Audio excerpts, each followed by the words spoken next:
اللہ اے میرے مولا۔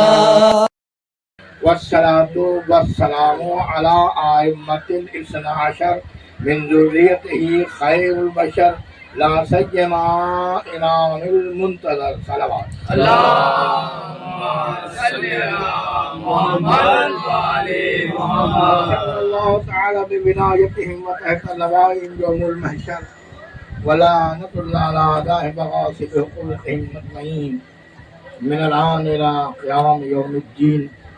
أما بعد فقد قال الله تبارك وتعالى في كتابه الحكيم بسم الله الرحمن الرحيم والعصر إن الإنسان لفي خسر إلا الذين آمنوا وعملوا الصالحات وتواصوا بالحق وتواصوا بالصبر.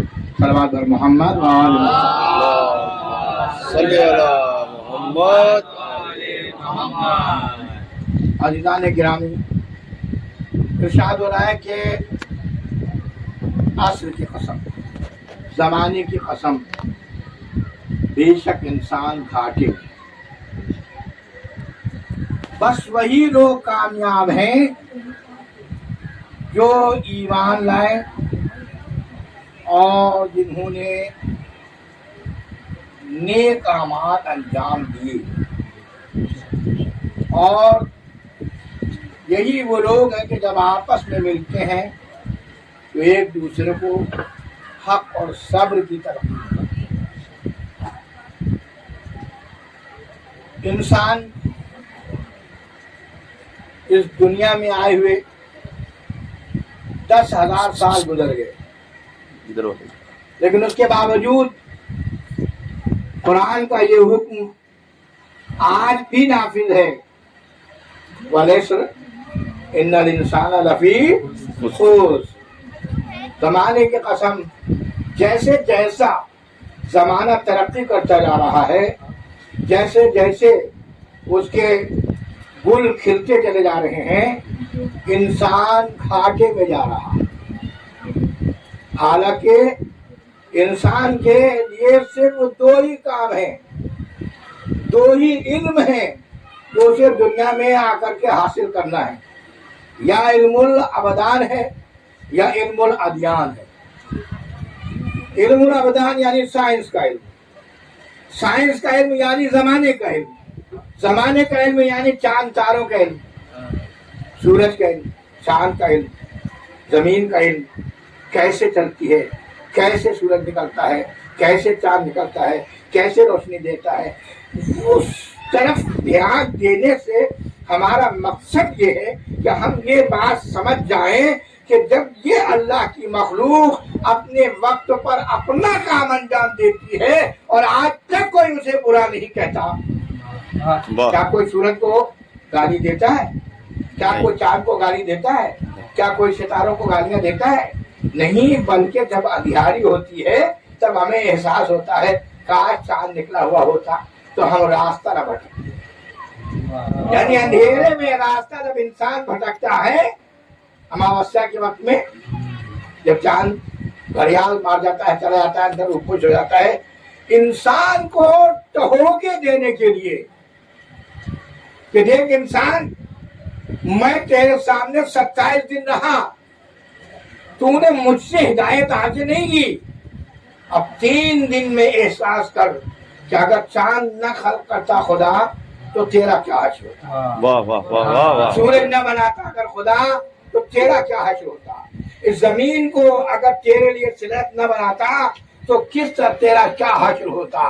تو اب سوچنے کی بات ہے کہ یہ علم سائنس انسان کی عقل کو جہاں تیز کرتا ہے، مہمیز کرتا ہے کہ ہم زمانے کے ساتھ چلیں، ہم زمانے کے ساتھ اٹھیں، ہم زمانے کے ساتھ بیٹھیں، ہم زمانے کے ساتھ کھائیں، ہم زمانے کے ساتھ پئیں، ہم زمانے کے ساتھ چلیں، لیکن اس کے باوجود بھی آج بھی قرآن یہ کہہ رہا ہے وَالْعَصْرِ إِنَّ الْإِنسَانَ لَفِي خُسْرٍ، انسان تو گھاٹے میں ہے۔ سب سے پہلے اللہ نے زمین کو بنایا، اس کے بعد اس پر درخت لگائے، باغ بنایا، سجایا، باغیچہ بنایا، اس کے بعد اس میں جانور خلق ہوئے، اس کے بعد سب سے آخری مخلوق اگر اللہ کی کوئی ہے تو وہ ہے حضرت انسان. لیکن انسان کے لیے خدا کیا کہہ رہا ہے کہ وہ گھاٹے میں ہے. کل بھی گھاٹے میں تھا, آج بھی گھاٹے میں ہے, کیا کل بھی گھاٹے میں رہے گا؟ تو اگر کل بھی گھاٹے میں رہے گا تو پھر انسان کو خلق کرنے کا مقصد کیا ہوا, انسان کو بنانے کا مطلب کیا ہوا؟ تو اب ہمیں دیکھنا پڑے گا کہ انسان کی تخلیق کا باعث کیا ہے, بیس کیا ہے. تو اللہ نے ارشاد فرمایا ما خلقت الجن والانس الا لیعبدون, میں نے جنوں کو انسانوں کو نہیں پیدا کیا مگر اس لیے کہ وہ میری عبادت کرے. بس معلوم ہوا کہ جو اللہ کی راہ سے بھٹک جاتا ہے وہ دنیا سے بھٹک جاتا ہے.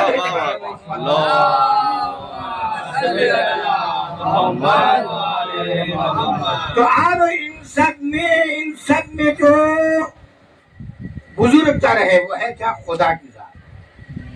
اور ایک انسان ہی ہے کہ جو اپنے خدا کو جان سکتا ہے اور مان سکتا ہے. اس کے علاوہ کوئی مخلوق جس حال میں پیدا ہوئی وہ اسی حال میں رہے گی. چرند پرند جس حال میں پیدا ہوئے اسی حال میں اس دنیا سے گزر جائیں گے. ان سے کوئی کلام نہیں ہوگا, ان سے کوئی سلام نہیں ہوگا, ان سے کوئی بھی حساب و کتاب نہیں ہوگا. وہ ہمارے لیے خلق ہوئے ہیں, ہم کو خوشی دینے کے لیے خلق ہوئے ہیں. یہ الگ بات ہے کہ ہم ان سے فیض نہیں اٹھا پائے, اور جب ہم اللہ کی مخلوق سے فیض نہیں اٹھا پائے تو اس میں غلطی کس کی؟ ہماری غلطی. ہم نے جانوروں کو استعمال کیا صرف ذبح کر کے کھانے کے لیے, لیکن ان سے کبھی سیکھ حاصل کرنے کی کوشش نہیں. سیکھ حاصل کرنے کے لیے اللہ نے سب چیزوں کو بنایا ہے.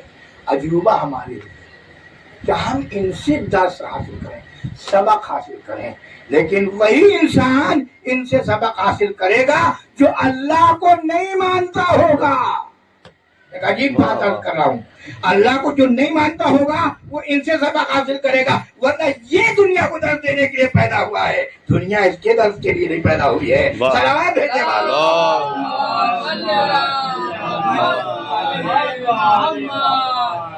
کبھی آپ نے سنا کہ چڑیوں سے کہا گیا ہو تم ایمان لاؤ؟ کبھی آپ نے سنا کسی جانور سے کہا گیا ہو کہ تم ایمان لاؤ؟ کبھی ورنہ تم گھاٹے میں ہو. یہ انسان ہے جس کو اللہ نے اشرف المخلوقات بنایا.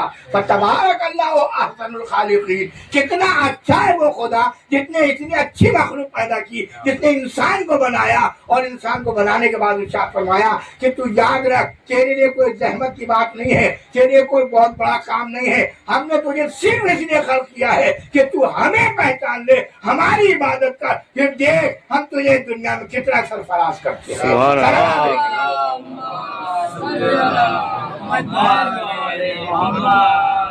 اگر واقعاً دو آدمی, مثلا میں اس بات پر عرض کیا کرتا ہوں کہ دو آدمی گھر سے باہر نکلے, ایک وہ ہے جو خدا کو جاننے والا ہے اور ایک وہ ہے جو خدا کو جاننے والا نہیں ہے. یا یوں کہہ دوں کہ ایک دیندار ہے.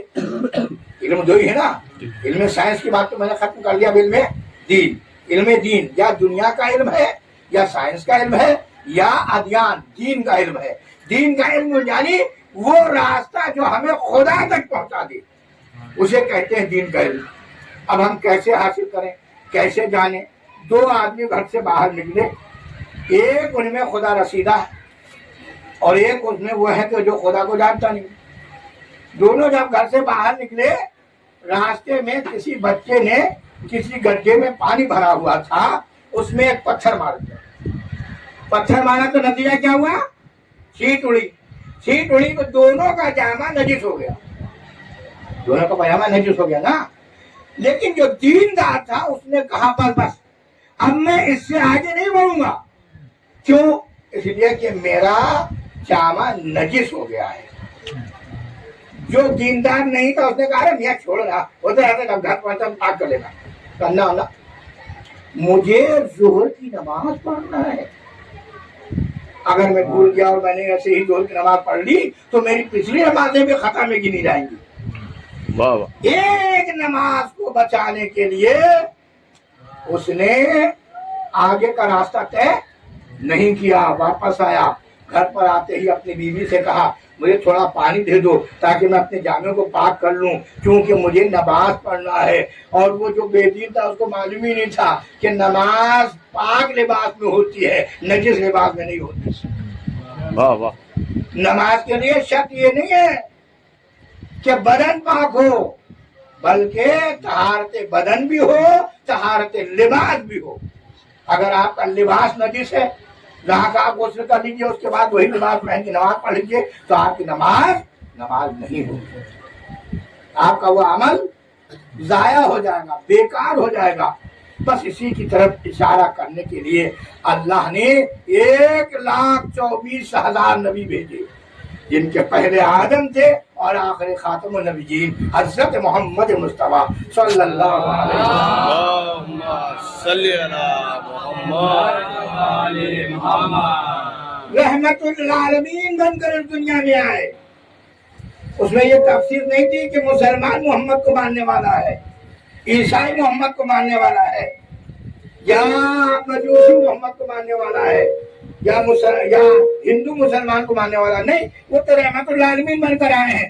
جو بھی ان کے در سے ٹکرا جائے گا, جو بھی ان کے در تک آ جائے گا, وہ خود ویسا ہی بن جائے گا جیسے ہمارے رسول چاہتے ہیں, جیسے خدا چاہتا ہے, یعنی پاک ہو جائے گا. یہ وہ لوگ ہیں کہ جو پاک و پاکیزہ تھے, پاک و پاکیزہ ہیں, پاک و پاکیزہ رہیں گے. اور انہی کے لیے اللہ نے ارشاد فرمایا انما یرید اللہ لیذھب عنکم الرجس اہل البیت ویطہرکم تطہیرا. دیکھو میں نے ارادہ کر لیا ہے کہ اہل بیت محمد ہم تمہیں ہر طریقے سے پاک و پاکیزہ رکھیں گے اور تم کو ہر نجاست سے دور رکھیں گے, اور ایسا پاک و پاکیزہ رکھیں گے جو پاک و پاکیزہ رکھنے کا حق ہے. اب اس آیت میں لفظ محمد استعمال نہیں ہوا ہے, لفظ اہل بیت معلوم ہوا کہ پیغمبر کے ساتھ کچھ اور لوگ بھی تھے کہ جو ہمیں پاک کرنے کے لیے آئے تھے, جن میں فاطمہ زہرا ہے, جن میں علی مصطفیٰ ہے, جن میں حسن مصطفیٰ ہے, جن میں حسین شہید کربلا ہے.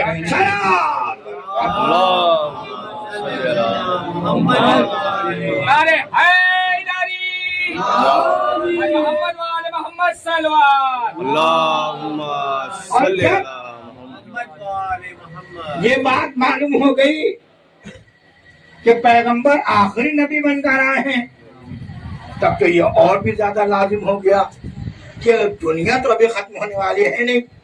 دنیا تو قیامت آنے کے بعد ختم ہوگی, اور قیامت کا کسی کو پتہ نہیں ہے. لہذا ضروری تھا کہ نبی کریم کے بعد قیامت تک کے لیے کوئی ایک ایسا سلسلہ ہو کہ جو ہمیں بتائے کہ انسانیت کیا ہے, انسانیت کو کیسے بچایا جا سکتا ہے, انسان کو کیسے بالا عروج دیا جا سکتا ہے. اس لیے اللہ نے, رسول اللہ نے ہمارے حوالے علی ابن ابی طالب علیہ الصلوۃ والسلام صلی علی محمد. اب حضرت علی علیہ السلام کے تمام حرکات و سکنات, اٹھنا بیٹھنا چلنا پھرنا کھانا پینا ہمارے لیے اسوہ حسنہ بن گیا. لوگ کتنے ہی ٹیڑھے ہو کر جائیں, جب اٹکے گی تو در علی پہ آئیں گے. اس کے کوئی بھی سہارا نہیں ہے, کوئی بھی کسی کو سنوارنے والا نہیں ہے. ارے کوئی سوالوں کا جواب تو دے نہیں پاتا, سوالوں کا جواب تو دے نہیں پاتا. سایہ کہاں بتاؤ اللہ میاں کہاں ہے, جواب نہیں دے پایا. ہر ایک کو جن نے اپنا دعویٰ کیا کہ ہم ولی اللہ ہیں, جس نے دعویٰ کیا کہ ہم خلیفۃ اللہ ہیں, جس نے دعویٰ کیا کہ ہم وقت کے امام ہیں, ان کا اللہ نے امتحان لیا, لیکن وہ اپنے امتحان میں ناکام ہو گئے. آخر کار علی ابن ابی طالب علیہ السلام کے پاس آئے, اس لیے کہ یہی وہ انسان کامل ہے جو 1,24,000 انبیاء کی محنتوں کا ثمرہ ہے. اگر علی کا دعوت ملا تو تمہیں ولایت بھی مل جائے گی, محبت بھی مل جائے گی, انسانیت بھی مل جائے گی.